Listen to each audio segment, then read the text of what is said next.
Guys, welcome back to my new video. তো চলে এলাম আজকে আবার একটি নতুন ভিডিও নিয়ে। তো আজকের ভিডিও কি হবে অবশ্যই থাম্বনেল দেখে তোমরা বুঝে গেছো আজকের ভিডিও কি হবে। তো হ্যাঁ, আজকে যাচ্ছি দমদম ইলিশ মাছ কিনতে। তো অবশ্যই ইলিশ মাছ কিনতে যাব, আর গিয়ে যদি সেরকম পাই কারোর সাথে একটু প্ল্যান করব। তো তোমরা ভিডিওটা পুরোপুরি দেখতে থাকো, আর ভিডিওর সঙ্গে অবশ্যই তোমরা জুড়ে থাকো।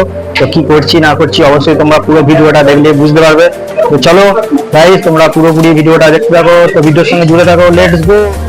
তো গাইস, ফাইনালি দমদম পৌঁছে গেছি। তো তোমরা দেখতেই পাচ্ছ। তো তোমাদেরকে আজকে পুরোটা দমদমে ঘুরে ঘুরে সমস্ত কিছু দেখাবো। তো চলো তোমরা আমার সঙ্গে ভিডিওটা দেখতে থাকো। তো আর গাইস, এই দিক থেকে দেখতে পাচ্ছ, এইটা হচ্ছে মেট্রো স্টেশনের মানে টিকিট কাউন্টার। আর তোমাদেরকে দেখাবো বাকি ওইদিকে এখনো মানে ট্রেনের টিকিট কাউন্টার আছে। তো তোমরা দেখতেই পাচ্ছ দমদম মার্কেট হচ্ছে এটা। আর দমদমে তো এখন প্রচন্ড পরিমাণে ভিড় হয়, তো যেহেতু এই ট্রেন আসলো তো সেই পরিমাণে। আর এমনিতে সবসময় গাড়ি, সত্যি কথা বলতে সবসময় ভিড়ই থাকে এখানে। হ্যালো। আর গাইস, এই যে দেখতে পাচ্ছ এই দিকটা হচ্ছে আমাদের দমদমের ট্রেনের টিকিট কাউন্টার। তো ভালো করে আর একবার দেখে নাও। তো এইটা হচ্ছে আমাদের দমদম ট্রেনের টিকিট কাউন্টার।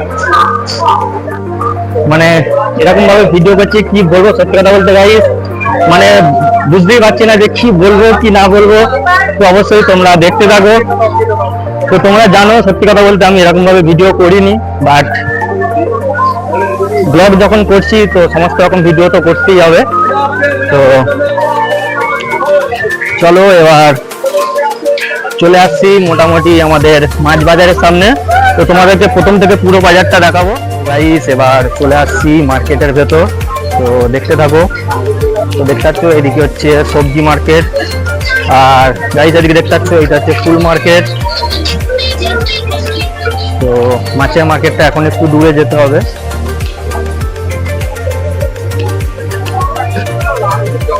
এই দিক দিয়ে আসো, এই দিক দিয়ে আসো। তো দেখতে পাচ্ছ এখানে সমস্ত রকম সবজি আছে, আর মাছ মার্কেট হচ্ছে ওই দিকটায়। তো আমরা এই দিক দিয়ে ঘুরে ঘুরে যাবো। এদিকে দেখতে পাচ্ছ সমস্ত রকমের মার্কেট আছে। এবার চলে আসছি আসল জায়গায়, তো তোমরা দেখতে থাকো মাছ।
তো গাইস, আমরা এখন দাঁড়িয়ে আছি দমদমের এই যে মাছ বাজারের এই ট্যুরটা। তো তোমরা দেখতেই পাচ্ছ স্টেশন পজিশনটা আমাদের দমদম মাছ বাজারের মার্কেট, আর তোমাদেরকে দেখিয়ে দিচ্ছি। তো রাস্তার যে ওই ফুটটা দেখতে পাচ্ছ, তো ওই ফুটটা হচ্ছে মানে জামা প্যান্টের মার্কেট। তো যেহেতু আমরা ওই ফুটটা আর যাবো না, তাই ওই ফুট আর গিয়ে ভিডিও করলাম না, এই ফুট থেকে তোমাদেরকে দেখিয়ে দিলাম। তো তোমরা যারা যারা আসতে পারো দমদম মার্কেটে। তো এখানে সমস্ত রকম তোমাদেরকে তো তোমরা দেখতেই পেলে যে বড় বড় মাছ কিরকম আছে। তো চলো এবার বাকি কথা আরো যেতে যেতে হচ্ছে, অবশ্যই তোমরা ভিডিওর সঙ্গে পুরোপুরি। তো মাছগুলো আশা করি দেখতে পেয়েছো, ইলিশ মাছ। তো আমরা নিয়েছি, তো সেইটার ভিডিও করিনি, বাট আজকের ভিডিওটা বাংলাদেশের কিছু মানুষের জন্য। তো তারা একটা ভিডিও আসছিল, দেখেছিলাম যে তারা বলছে নাকি তাদের বাংলাদেশের পদ্মা ইলিশ নিতে গেলে একটা করে আমাদেরকে গরু দিতে হবে। তো আশা করি আজকের ভিডিওটা দেখার পর তো তারা এই কথাটা বলবে না। আমাদের ইন্ডিয়া তো আশা করি ইলিশ পাওয়া যায়, যে বাংলাদেশে পাওয়া যায় এমন কোনো মানে নেই। আর বাংলাদেশের যে খেতে হবে সেটাও কোনো মানে নেই। আমরা ইন্ডিয়াতে থাকি, ইন্ডিয়ারই খাবো। তো যারা বাংলাদেশের ইলিশ নিয়ে এত গর্ব করছে তাদের উদ্দেশ্যে একটা কথাই বলি, গর্ব করার কিছু নেই। তোমরা আমাদেরকে না দিলে আমাদের কিচ্ছু যায় আসে না। আশা করি আমাদের ইন্ডিয়াতে সমস্ত রকম জিনিস পাওয়া যায়।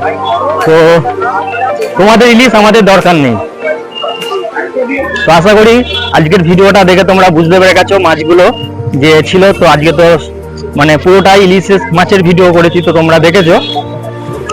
তো অবশ্যই এই কথাটা সমস্ত মানুষের জন্য না, শুধুমাত্র কিছু বাংলাদেশের মানুষের জন্য। তো যারা এরকম ভিডিও করছিলে বা এরকম ভাবছিলে যে তোমরা ইলিশ মাছ না পাঠালে আমাদের খাওয়া হবে না বা আমাদের চলবে না, তো সেইটা তোমরা ভুল ভাবছিলে। অবশ্যই আমাদের এখানে সমস্ত রকম জিনিসই আছে। আমাদের ইন্ডিয়া ইজ দ্য বেস্ট। তো যাই হোক, আর গাইস মাছগুলো তো তোমরা দেখতে পেলে। তো মাছগুলোর একটু দামগুলো বলে দিচ্ছি তোমাদেরকে। 900 থেকে প্রায় সমস্ত রকমের দাম আছে। 900, 1000, 1200, 1500, 2200, 2500। তো সমস্ত রকম মাছের দাম আছে। তো সবাই সমস্ত রকম খেতে পারবে। আর সত্যি কথা বলতে বাংলাদেশে যে সমস্ত মানুষগুলো এরকম ভিডিও করে তাদেরকে দেখে হাসি লাগে, যে তারা বলছে তাদের ইলিশ না পাঠালে আমরা খেতেই পাবো না। আরে ভাই, পদ্মার ইলিশই খেতে হবে তার কোনো মানে আছে? আমাদের কি দেশে কি ইলিশ হয়নি চাষ? তো অবশ্যই তোমাদের জন্য এই কথাটা। তো নেক্সট টাইম আর আশা করি বলবে না যে তোমাদের ইলিশ ছাড়া আমাদের চলবে না।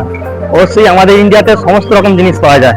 তো তোমাদের ইলিশেরও দরকার নেই, আশা করি আর কিছু দরকারও পড়বে না। তো যারা এরকম ভিডিও করছো, তো তাদেরকে একটা কথাই বলবো যে এরকম ভিডিও করো না। কেন? তোমরা সবসময় কিছু হলেই আমাদের ইন্ডিয়াকে বলো এই জন্য ইন্ডিয়া দায়ী। এই মানে এই যে বন্যা হয়েছে, তো তার জন্য তো মানে তোমরা ইন্ডিয়াকে দায়ী করছো। তো তোমরা যা ইচ্ছা ভাবতে পারো। তো অবশ্যই তোমাদের ভাবনা চিন্তা তো আমরা বদলাতে পারবো না। তো তোমাদের ভাবনা তোমরা তোমাদের কাছেই রাখো। তো আশা করি এই ভিডিওটা যদি তোমরা দেখে থাকো অবশ্যই, আর তোমাদের বাংলাদেশের ইলিশ নিয়ে গর্ব করবে না। আমাদের ইন্ডিয়াতে অনেক ইলিশ আছে। তো আজকের ভিডিওটা অবশ্যই তোমরা দেখেছো। তো আর আজকে সবাইকে একটাই কথা, তো যারা যারা নতুন আছো আমার চ্যানেলটা অবশ্যই একটু সাবস্ক্রাইব করে দিও, বেল আইকনটি একটু প্রেস করে দেবে যাতে নিত্য নতুন ভিডিও আবার তাড়াতাড়ি চলে আসে। তো গাইস, আজকের ভিডিওটা সত্যি কথা বলতে এরকম ভাবে বানাতাম না। আজকের এই ভিডিওটা যদি তোমরা দেখে থাকো, তো আজকের পর থেকে সত্যি বলছি আর বলবে না। তো মানে নিজেদেরকে নিজেরা ভাবলে লজ্জা লাগে যে আমাদের পার্শ্ববর্তী দেশ বাংলাদেশ, তারা এমন ভাবে আমাদেরকে কমেন্ট করে যে তাদের পদ্মার ইলিশ একটা করে নিতে গেলে একটা করে গরু দিতে হবে। ভাই, আমরা যদি তোমাদের ইলিশ না কিনি না, মানে তোমরাই খেতে পাবে না, আমাদের কেউ যায় আসে না। তোমাদের ইলিশ আমাদের লাগবে না। ওকে, তো গাইস অনেকটা ভিডিও বড় হয়ে যাবে, আর বেশি ভিডিও বড় করতে চাই না। তো আজকের ভিডিওটা এখানেই শেষ করে দেবো। আর যারা যারা নতুন হয়ে থাকবে অবশ্যই আমার চ্যানেলটা একটু সাবস্ক্রাইব করে দিও, আর পাশে থাকা বেল আইকনটি প্রেস করে দেবে যাতে নিত্য নতুন ভিডিও আবার তাড়াতাড়ি চলে আসে। তো কাজের জায়গায় এরপর চলে যাব। তো রান্না হয়তো তোমাদের কাজ করে মানে সেরকম দেখাতে পারবো না, বাট যতটুকু দেখালাম এতটুকুই। তো চলো আজকের মতো tata, bye bye, good night, love you all. আর গাইস আজকের যে ভিডিওটা অবশ্যই কিন্তু বাংলাদেশের সমস্ত মানুষের জন্য না, কিছু কিছু মানুষের জন্য যারা এরকম ভিডিও করেছো, মানে এই আমাদেরকে এরকম ভাবে যে ভিডিওগুলো করেছো যে একটা করে ইলিশ মাছ নিতে গেলে একটা করে গরু দিতে হবে, তো আমি সেই সমস্ত মানুষদের জন্য বলছি। আমি কিন্তু সব মানুষের জন্য বলছি না, এখনো বলছি আমি কিন্তু সবার জন্য বলছি না। যেই সমস্ত মানুষজন এরকম ভিডিও করছো, এরকম কমেন্ট করছো, শুধুমাত্র সেই মানুষগুলোকে উদ্দেশ্য করে বলছি। অবশ্যই সবাই খারাপ ভাবে নেবে না, শুধু তাদের জন্য অবশ্যই কথাটা বলছি যারা এরকম ভাবে ভিডিও করছো।